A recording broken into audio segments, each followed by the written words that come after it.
महाभारत में एक कथा है राजा नल की। एक राजा थे नल, पत्नी का नाम था दमयंती। बहुत बढ़िया राजा थी। दमयंती बहुत सुंदर थी, इतनी सुंदर थी कि दमयंती से विवाह करने का प्रस्ताव देवराज इंद्र ने भेजा था। इंद्र उसे पसंद करता, इतनी सुंदर। अच्छा, दमयंती इतनी सुंदर थी कि कलयुग उससे विवाह करना चाहता था। कौन? कलयुग। कलयुग भी विवाह करना चाहता था दमयंती से, इतनी सुंदर थी दमयंती। पर दमयंती को प्रेम था राजा नल से। तो राजा उनका स्वयंवर हुआ। उस स्वयंवर में कलयुग भी आया, इंद्र भी आए और नल आए। तो दमयंती ने नल को स्वीकार किया। और आपको आश्चर्य बताऊं कि कलयुग और इंद्र नल के रूप में आए थे। अब चूंकि उसे पसंद नल था, नल नाम के राजा, तो दमयंती के सामने इंद्र आए नल बनकर। अब सोचिए, आपके पति की तरह तीन खड़े हों, तीन रूपों में, आप कैसे पहचानेंगे? पर वो श्रेष्ठ पतिव्रता नारी थी। तो पतिव्रता नारी थी तो वो लक्षण समझ गई कि ये इंद्र तो देवता है, तो देवताओं के लक्षण मनुष्यों से अलग होते हैं। मेरा पति मनुष्य है, इंद्र देवता, और कलयुग भी देवता ही है एक प्रकार का। ये सब देव कोटि के हैं। कलयुग भी देवता ही है, सतयुग देवता ही है, द्वापर और त्रेता ये सब देवता है। तो देवताओं से, देवता जो होते हैं ना, उनकी पहचान होती है वो जमीन में टच नहीं करते। वो खड़े होंगे तो जमीन से ऊपर उठे होंगे, 1 फीट आधा फीट ऊपर। वो जमीन को टच कर ही नहीं सकते, वो थोड़ा ऊंचे उठे होंगे। तो दमयंती ने, उसको पता था कि देवता में और नल तो जमीन में खड़े हैं, हम तो जमीन में खड़े होते हैं, पर देवता जमीन में खड़े नहीं हो सकते, वो थोड़ा जमीन से ऊपर उठे होते हैं। इस गुण से पहचान कर दमयंती ने नल को पति के रूप में वर्ण किया। अब कलयुग पीछे पड़ गया। इंद्र तो चले गए, पर कलयुग पीछे पड़ गया कि मैं तुझे बर्बाद करके रहूंगा, तूने मुझे स्वीकार नहीं किया तो बर्बाद करके रहूंगा। तो राजा नल इतने बढ़िया राजा थे, इतने सात्विक जीवन को जीते थे, इतनी पवित्रता का ख्याल रखते थे कि कलयुग चाह करके भी उनका कुछ बिगाड़ नहीं पाता था। पर एक दिन गलती हो गई। सुनना, ये गलतियां सुनना। एक दिन राजा नल से गलती हो गई। रात के 2 बज रहे थे लगभग, और वो लघु शंका करने गए, वॉशरूम करने गए, लघु शंका करने गए राजा नल। और आपको मैंने क्या बताया, लघु शंका करने के बाद क्या करना चाहिए? 4 कुल्ला और पांव धुलना। अब गलती केवल इतनी हो गई, राजा नल को लघु शंका आई और उन्होंने लघु शंका की। उसके बाद वो जल्दी नींद में थे तो कुल्ला नहीं किया और पांव नहीं धुला। इतने में कलयुग को मौका मिल गया कि अब तो अशुद्धि में ये सो रहे हैं, मैं इनकी बुद्धि में सवार हो जाता हूं। और बुद्धि में ऐसे बैठा कलयुग कि राजा नल सवेरे जब जागे तो वो अलग ही राजा नल थे। फिर बुद्धि में बैठ के उसने ऐसा नचाया कि फिर इन्होंने जुआ खेलना शुरू कर दिया और जुए में सारा हार गए। इनके संग भी घटना द्रौपदी टाइप की घटने वाली थी। दमयंती को लगाओ, कलयुग जुआ खेल रहा था दूसरा रूप बदल के कि तुम अपनी पत्नी को दांव पर लगाओ। पर राजा नल, इतनी बुद्धि तो बची थी, पत्नी को दांव पर नहीं लगाया। सारा राज्य पर, कथा बहुत बड़ी है, राजा नल का सब ले लिया और कलयुग फिर खोपड़ी में बैठा चला। पत्नी बोली मैं आपके संग चलूंगी, जैसे राम जी के संग सीता मैया गई तो नल के संग दमयंती गई। तो दमयंती जब गई तो राजा नल को लगा ये मेरी सुकुमार पत्नी मेरे चक्कर में दुख उठा रही है। राजा नल के सारे कपड़े उतरवा लिए एक कपड़ा लपेटा। संयोग देखिए कि वो एक ही कपड़ा था पति पत्नी दोनों के बीच में। तो पत्नी ने कपड़े को दो भागों में कर लिया, तो दमयंती ने अपना शरीर ढका। दमयंती के पास पूरा कपड़ा नहीं था पूरे शरीर को ढकने के लिए, फिर भी ढका, आधा नल ने आधा दमयंती ने।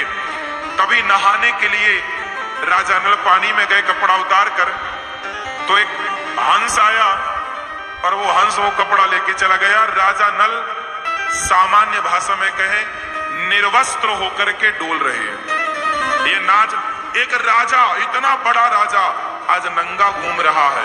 किसके कारण? कलयुग के कारण। बुद्धि भ्रष्ट हो गई। बाद में पत्नी को सोता हुआ छोड़कर राजा नल चले गए कि ये अपने मायके चली जाएगी।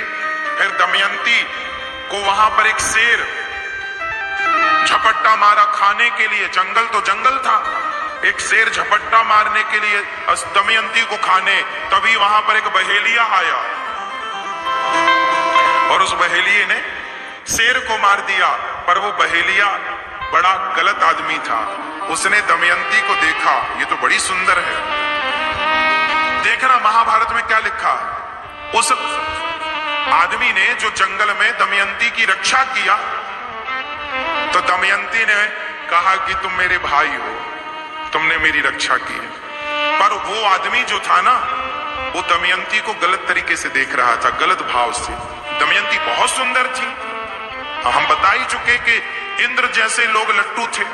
तो ये बहेलिया ये आने लगा। दमयंती ने कहा खबरदार, मैं समझ गई कि तेरा भाव क्या है।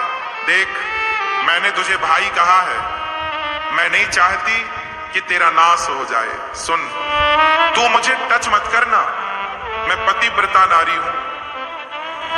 यदि तूने मुझे टच किया तो मैं कुछ नहीं करूंगी, तो भी तू जल के राख हो जाएगी। मेरा पातिव्रत है। सुन, मेरे पति मुझे रात को जंगल में, मेरे पति का समय बिगड़ गया है। मैं फलाने राजा की पत्नी हूं, मेरा नाम दमयंती है। मेरे पति मुझे छोड़कर ना जाने कहां चले गए। मैं उनका दुख में साथ देना चाहती हूं, पर वो मुझे दुखी ना करने के कारण मुझे छोड़कर चले गए। तू मुझे टच मत कर। मैं जान गई कि तेरा भाव गलत है मेरे प्रति, पर मैं तुझे भाई मानती हूं। तू, पर वो माना नहीं। बहेलिया, उसको लगा ये तो नाटक कर रही बचने का।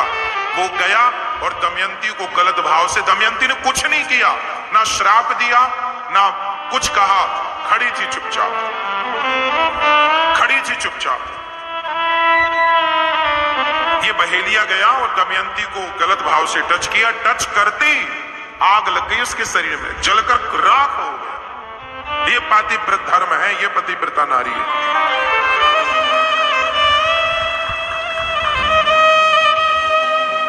फिर वो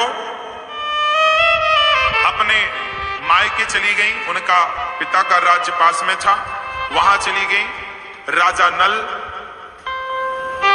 एक राजा के यहां जाकर काम करने लगे। घोड़ा उड़ा साफ करते, घोड़े के घोड़शाला में घोड़े का साफ सफाई करना, घोड़े को नहलाना। ये बहुत बड़े राजा थे ना, पहले के राजा बहुत अच्छे सारथी हुआ करते थे, घुड़सवार हुआ करते थे। तो जो जिसके राज्य में राजा नल काम कर रहे थे, तो एक दिन अब क्या हुआ कि दमयंती की जो मां थी, उस मां को चिंता हुई कि मेरे दामाद कहां। अब दमयंती रोए दिन रात कि मेरे पति कहां। सालों बीत गए। तब दमयंती ने अपने पति को ढूंढने का प्लान बनाया। ये पूरा महाभारत में पढ़ेंगे, मजा आ जाएगा। ये कथाएं इतनी बढ़िया कथाएं हैं, अगर आप लोग व्हाट्सएप फेसबुक से निकलते ही नहीं। तो दमयंती, मैं सारे कथा बहुत लंबी है, ये मैं शॉर्ट में जो मुख्य चीज है वो आपको समझा रहा हूं। तो दमयंती के पति तो अलग हो गए ना, तो दमयंती ने अपने पति को ढूंढने का प्लान बनाया। क्या बनाया? तो उसने अपने पिता से कहा, दमयंती ने, पिताजी मुझे 4 गुप्तचर दीजिए। गुप्तचर दिए गए। और देखो, दमयंती ना रानी थी, और पहले की रानियां ना बहुत स्ट्रांग होती थी। अब अपने पति को ढूंढने का उसने प्लान बनाया और पूरी दुनिया में घोषणा करवा दी कि दमयंती स्वयंवर करने जा रही है, ताकि उनको लगे कि मेरे पति को पता चलेगा कि अरे दमयंती ने मुझे फिर से स्वयंवर कर रही है, तो वो आएंगे जरूर। लो भैया, अब पूरे अच्छा घोषणा कैसे कैसे कराई। जैसे राजा थे तो पहले एक राजा को सूचना दिलवाया, उस राजा को सूचना दिलवाई जिस राजा के यहां नल काम करते थे। अच्छा, उनके गुप्तचरों ने गीत गाया। वो गीत क्या गा रहे थे कि मेरे पिया मुझे सोता हुआ छोड़कर चले गए। मेरे पिया, दमयंती ने 4 गुप्तचर लिए और गुप्तचरों को कहा कि तुम ये गीत गाना सब जगह, और तुम्हें इस गीत को जो ध्यान से सुनता मिले समझ लेना वो मेरा पति। मेरे पिया मुझे सोता हुआ छोड़कर चले गए, ऐसा कुछ गीत उसने। अब वो जहां जाए वो गीत गाए, मेरे पिया मुझे सोता हुआ छोड़ के चले गए। तो घोड़सवार ये जो राजा नल थे ना, इनका शरीर काला पड़ गया था। ये बहुत गोरे थे, लेकिन कलयुग बैठा, कलयुग ने सब बिगाड़ दिया, रूप रंग सब बिगाड़ा। इन्हें एक सांप ने डस लिया था, जिसके डसती इनका शरीर अलग हो गया। लेकिन अब शरीर ही तो अलग हुआ, पर आत्मा मन प्राण तो अलग नहीं हुए ना, वही थे। अब ये जब राजा नल ने सुना कि मेरे पिया मुझे सोते हुए चले गए, कपड़े तक नहीं बचे, पूरा जो हाल था पूरा एक गीत बनाया और पूरा गीत वो गाए। अब ये बात केवल राजा नल को पता थी या दमयंती को। अब नल ने सुना कि ये इन्हें कैसे पता, तो पूछा कि भैया तुम्हें ये कैसे पता। तो उन गुप्तचरों को पता चल गया कि ये राजा नल है, लेकिन राजा नल का जो रूप रंग रानी ने बताया वो रूप रंग तो मैच कर नहीं रहा है। अच्छा दमयंती को ये पता नहीं था कि मेरे पति का रूप रंग बदल चुका है। अब क्या करें। तब इन गुप्तचरों ने जाके बताया कि सुनो, एक आदमी आया तो था, कि तुम्हें ये कैसे पता, लेकिन उसका रूप रंग। तो दमयंती समझ गई कि हो सकता है किसी कारणवश उनका स्वरूप चेंज हुआ हो। पर यदि उन्होंने पूछा कि तुम्हें कैसे पता, तो ये बात तो या मुझे पता थी या उन्हें पता थी। उन्होंने कहा किस राज्य में है, बोले फलाने राज्य में। अब दमयंती ने घोषणा करवाई उस राज्य, सिर्फ उस राज्य में जिस राज्य में उनके पति नल थे, कि जाओ कह दो वहां के राजा से कि यदि वो कल सवेरे तक आ जाएं तो कल सवेरे 10 बजे मेरा स्वयंवर है। यदि वो राजा आएंगे तो मैं उनको अपना पति चुनूंगी। अब राजा, जिस राज्य में राजा नल थे, वो राजा, उसको पता चला कि दमयंती का ऑफर आया है मेरे यहाँ। तो दमयंती के बारे में पूरी दुनिया में हल्ला था, बहुत सुंदर। तो वो राजा तैयार हुआ, पर समय ये बात ये थी कि इतनी तेजी से वहां पहुंचना संभव नहीं था। तो राजा उदास हो गए। तो नल जो उनका घोड़ा उड़ा साफ करते, तो वहीं घुड़सवार है, बोले कौन सा घोड़ा बढ़िया, कौन पहुंचाएगा। तो राजा नल ने पूछा कि क्या हुआ महाराज। राजा बोले बेटा, हमें अब दमयंती से विवाह करना है। दमयंती ने स्वयंवर रचाया है, परंतु कल का स्वयंवर है। कल यदि मैं पहुंच गया, अब कल, और अभी बज रहे हैं शाम को 4, अभी शाम को 4 बज रहे हैं और कल सवेरे 10 बजे, केवल रात बची है। और रात में अब कैसे रथवत चले, तो रात को चलना नहीं है। अब 4 बजे से अभी 2 घंटे का जो समय है, 7 बजे तक अभी 2 घंटा चलेंगे और वहां 10 के पहले कुछ घंटे बचेंगे सूर्योदय के बाद, तो चलना है। राजा नल बोले मैं पहुंचा सकता हूं। राजा नल ऐसे सारथी थे, सुनो, राजा नल में ऐसा गुण था कि वो अपने घोड़ों को इतना, उनके पास ऐसी विद्या थी, उनके पास दिव्य घोड़े थे। वो जिस घोड़े पर अपने घोड़ों का आवाहन कर देते, वो घोड़े दिव्य हो जाते और जितनी दूर जाना है उतने समय में वो पहुंचा देते। अच्छा, अब राजा बोले बैठो, दमयंती के पास मैं ले चलता हूं। जब चले तो क्या हुआ कि राजा रथ पर बैठ के रथ चला तो राजा का दुपट्टा उड़ गया, रथ से राजा का दुपट्टा उड़ा। और जब उड़ा तो राजा ने कहा, नल थोड़ा बेटा ये रोको रोको। उस समय नल ने अपना नाम बदल रखा था, नल नाम नहीं था, उन्होंने नाम को भी चेंज कर लिया था कि लोग ना पहचाने। तो नल, तो उसने बोला बेटा रोको, ये मेरा दुपट्टा गिर गया। राजा नल ने कहा, महाराज आपका दुपट्टा तो हजारों किलोमीटर दूर गिरा है। मतलब दुपट्टा गिरते ही राजा से क्या, रुको रुको रुको। इतना कहने में कितनी दूरी तय हो गई, 1000 किलोमीटर। मैं आप सोचिए कि वो कितनी तेज चल रहा था। अब तो दंग रह गए राजा, अरे कोई सामान्य सारथी तो चला नहीं सकता, ये तुम कौन हो? तब राजा नल ने कहा, मैं तो आपका सारथी हूं। छिपाया उन्होंने, नहीं प्रकट। अच्छा, ये जो राजा था, ये जो राजा बैठा था ना रथ पर, ये राजा भी एक गुण जानता था।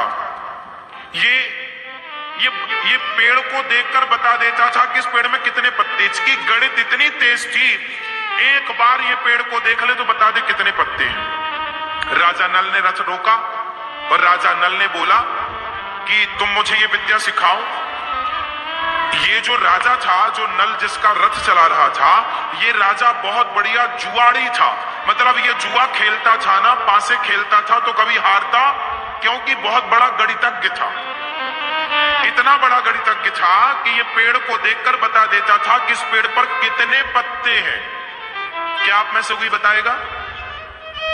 राजा नल ने रोका रथ, बताया, पूछा कि कितने पत्ते हैं। उसने बताया कितने इतने पत्ते हैं। राजा नल ने फटाफट उसको गिनती करवाई। रात थी ना पूरी, बोले तुम्हें हम पहुंचा देंगे, चलो रात को दीप जलाओ, यहां मसाल, गिनो पत्ते गिनवाया। छोटे मोटे पेड़ जिस पर कम पत्ते थे दिखवाया, अंदाज तो लगे, सैंपल तो देखें। तब राजा ने कहा, तू बता कि तू तेजी से रथ चलाने का क्या गुण जानता है। तब राजा नल ने कहा कि एक काम करो, जो गुण तुम्हारे पास है वो मुझे दो और मेरा गुण तुम लो। तो राजा नल ने अपना सारथी का गुण उन्हें दिया और उसकी गणित जो थी कि चलते चलते पत्ते गिन लेता। इस जंगल में कितने पेड़ हैं, 1 सेकंड में गिन के बता देता। कंप्यूटर भी इतने जल्दी स्कैन नहीं कर पाए, स्कैनर भी इतने जल्दी कहां स्कैन करता। ये विद्या देखो पहले थी, ये स्कैनिंग है, ये विद्या है, शक्ति है विशेष प्रकार की। आदान प्रदान की अपना गुण और गए तो वहां पर दमयंती को, इस राजा से तो ब्याह करना नहीं था, अपने पति को देखा, लेकिन नल पहचान गए दमयंती को, पर दमयंती ने नहीं पहचाना। तो पहचान तो गई, लेकिन ये रूप मेरा तो ये पति था नहीं, रूप कैसे? बोले ठीक होगा, वो रूप भी ठीक होगा। बाद में वो रूप ठीक हुआ। कोई वहां पे बात लिखी है कि उन्होंने ऐसा किया तो फिर वो अपने रूप में आए। दमयंती ने फिर से उनका वर्ण किया, फिर विवाह हुआ उनका। और अब की बार चूंकि गुण सीख चुके थे तो उन्होंने जुआ में सब हारे थे, अब की बार जुआ की चुनौती फिर दी और जुआ में उस राजा से, जिस राजा से ये हारे थे, वो कलयुग का कोई मित्र था, कलयुग के पक्ष का राजा था, उससे फिर जुआ खेला। और अब की बात तो ये गुण सीख चुके थे, जुआ खेल के सारा राज्य इन्होंने पुनः जस का तस जीवित किया और पुनः राजगद्दी पर बैठकर फिर राजा नल राजा हुए। ये महाभारत में बहुत बड़ी कथा है जो हमने बहुत छोटे में आपको सुनाई। राजा नल और दमयंती की, फिर ये पति पत्नी बने और अपना राज्य स्थापित। हम केवल आपको ये समझाना चाह रहे थे कि एक जरा सी गलती, आजकल तो लड़के लड़कियां बहुत ऐसे समाज में लोग मिल जाएंगे, स्त्री पुरुष आप सब, बहुत सारे लोग ऐसे जो शौच करने के बाद नहाते नहीं।